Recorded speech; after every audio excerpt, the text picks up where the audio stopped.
ay rated SPG. Striktong patnubay at gabay ng magulang ang kailangan. Maaaring may masiselang tema, lengguwahe, karahasan, sexual, horror o droga na hindi angkop sa mga bata.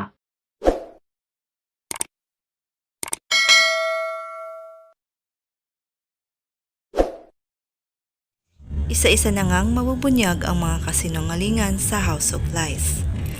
Sinabi ni Aldrin kay Greg na si Edward ang gumawa ng paraan para maagaw niya ang pagiging CEO kay Paulo. Kaya lalong lumaki ang galit nito kay Edward.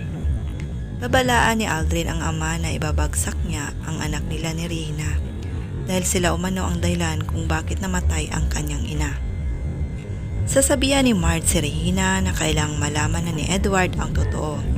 Kaya nang pumunta si Edward sa kanilang bahay, sasabihin na sana ni Regina ang totoo, ngunit biglang dumating si Greg at galit na sinabihan si Edward na traitor.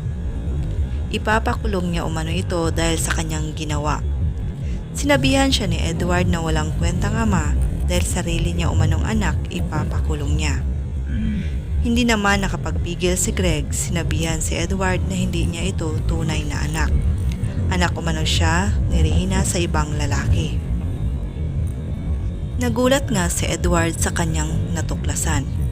Samantala, sasabihan ni Aldrin si Paulo na hindi totoong anak sa labas si Edward. Hindi siya ang naging bunga ng pagtataksil ng kanilang ina. Lahat ng yan ay ating aabangan mamaya sa House of Lies. Maraming salamat po sa inyong panonood. God bless.